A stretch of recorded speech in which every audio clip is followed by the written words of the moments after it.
What's up, guys? I'm the owner of Blue Mountain Gutter Company. My name is Chris. We've been a company for almost 4 years. Coming this June 1st will be our official 4 years in doing gutters, seamless gutters, mostly K-style gutters. We will be branching out quite soon, doing different things like half rounds, box gutters, all those other kind of gutters that you may or may not have heard of. But this is episode 1 of a series that I would like to do, talking about your gutters. What can we do? How do they work? And what goes into putting up a gutter? So the first thing we're going to talk about is the composition. So this is your standard K-style gutter. This is a 6-inch gutter. It actually holds 40% more water than a 5-inch gutter. So it's really cool way for us in the mountains to be able to drain more water more effectively, more quickly, especially in times when you have like a metal roof. Metal roofs, the water goes much faster than on a shingle roof, just because of the propulsion of the water, the smoothness of the surface, and so water can jump over a 5-inch gutter much easier.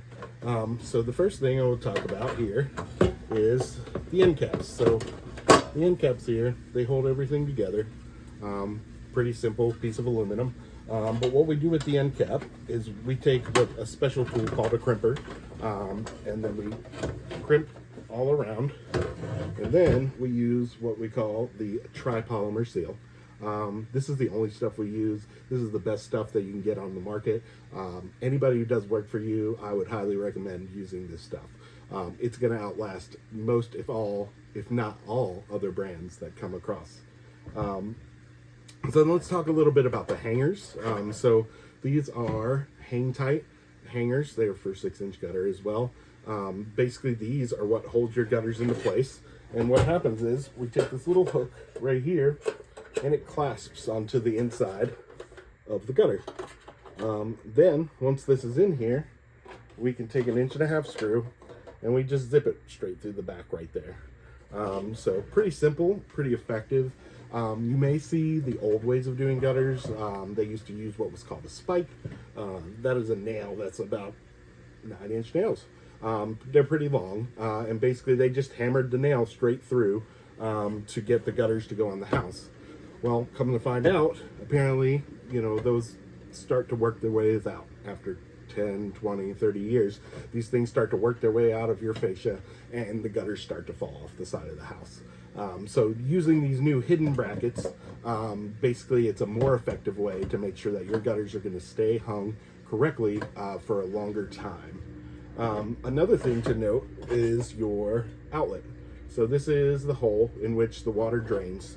So basically we would put this outlet, now we put the outlets on the inside, but this outlet would go in here, the hole would be cut out, and then you have basically 3-inch by 4-inch hole that drains into your downspouts and your underground piping if you do have that.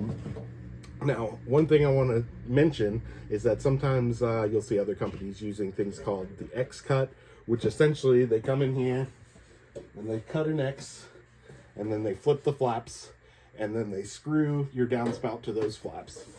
And if somebody's doing it that way for you, this is not going to be a really effective way to make sure that your water's draining. Those pointed edges are going to lead to more debris getting caught up in everything. And it's really not that expensive to upgrade and make sure that we do it right. That is a big point of contest for us, is that we want to do things the right way. So as we go through the series, we'll talk about what's right and what's wrong, and kind of how that affects your gutters, how it affects your fascia, how it affects your house, which is the most important asset that you have.